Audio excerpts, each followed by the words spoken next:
Welcome back to TNLP, the newsletter podcast brought to you by the HazMat Guys.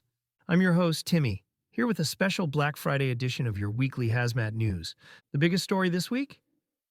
The HazMat Guys just dropped the pre-sale for their new book, You Suck at Teaching Hazmat, a guide to a more engaging delivery for any audience. And just in time for the holiday season. Nothing says grateful more than a tomato thrown at your head. You Suck at Teaching Hazmat is packed with tips, tricks, and tools to help you level up your instructor game, regardless of your audience. Whether you're training the next generation of hazmat legends or just trying to get through your next class without everyone falling asleep, this book is your roadmap to success. Let's face it, your students deserve better. Pre-order your copy now and get 20% off the entire online store with coupon code USUCK. That's letter U, S-U-C-K, at checkout. Order now at thehazmatguys.com. Kicking off our news this week, we start with a story on the West Coast, where a fire on a container ship docked at the Port of Los Angeles was nearly contained Saturday afternoon, though authorities were still assessing whether enough hazardous material burned to cause significant contamination. The blaze, which broke out Friday night, prompted a shelter-in-place order for surrounding communities over concerns about hazardous materials in the 1 Henry Hudson's cargo. The order was lifted in the morning, and the ship was moved out to sea. Fireboats sprayed water on the vessel to tame a small section that was still on fire. Los Angeles Fire Department spokesperson Adam Van Gerpen said, "The electrical fire apparently started below deck before spreading to several levels of the ship, leading to an explosion mid-deck," according to the fire department. The cause was under investigation. Roughly 100 cargo containers burned, and many of them carried dangerous materials, Van Gerpen said. Officials said some included lithium-ion batteries and other hazardous waste, though it was not clear if they caught fire. "We don't know specifically which ones burned," Van Gerpen said. A Coast Guard spokesperson did not immediately have more information on the hazardous materials and said the extent of potential contamination was not yet known. All 23 crew members were accounted for, and there were no injuries, according to the fire department. The Coast Guard said a safety zone of half a nautical mile and a temporary flight restriction were established around the vessel. Port operations resumed by morning. More than 100 firefighters were called to battle the blaze at the busiest seaport in North America. Their efforts continued overnight, Los Angeles Mayor Karen Bass said. The 1,102-foot ship is operated by Ocean Network Express, which is headquartered in Singapore. The company said in a statement that it was closely monitoring the situation and was able to confirm that all crew members were safely accounted for. It thanked first responders and said it was fully committed to supporting incident management and subsequent investigations.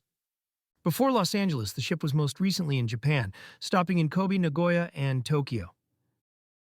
Next up, we head to Texas, where Dallas Fire Rescue and the Dallas Police Department responded to the ICE facility on North Stemmons Freeway in Dallas Friday morning on a report of a suspicious package. DFR confirmed that the hazmat team was investigating an unknown substance, but preliminary testing found that it was not dangerous. A law enforcement source tells CBS News Texas the substance was cornstarch.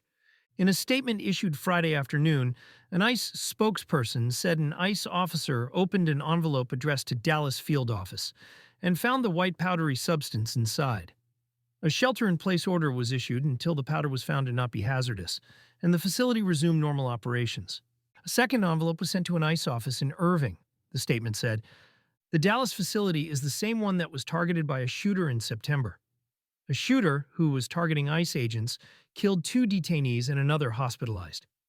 The suspect, identified as Joshua John, died from a self-inflicted gunshot. A DFR spokesperson said that the FBI would be taking over the investigation. J.D. Miles contributed to this report. It's only a matter of time before a close call becomes the real thing.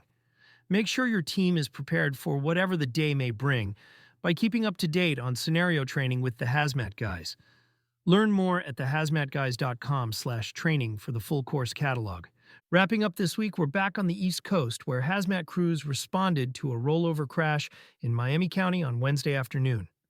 Tip City police and medics were called around 1:30 p.m. to Peters and Kessler Cowlsville roads on a reported crash involving an SUV and a dump truck, according to a Tip City Fire Department spokesperson. Upon arrival, firefighters confirmed that an SUV sustained heavy damage and a dump truck overturned with a significant oil and hydraulic fluid leak. Crews applied absorbent material, constructed dikes to contain the fluid runoff, and secured vehicle power, the spokesperson said. Due to the volume of leaking materials, the incident commander requested the Miami County HazMat team to assist with spill mitigation. The Miami County HazMat and Special Operations Response Team posted a couple of photos on social media. It showed a dump truck rolled over on its side. Medics transported one person to the hospital, while two others declined transport, the spokesperson stated. There are no environmental safety concerns related to the spill. Tip City firefighters were on scene for 2 hours. That's going to do it for this week's edition of the Newsletter Podcast.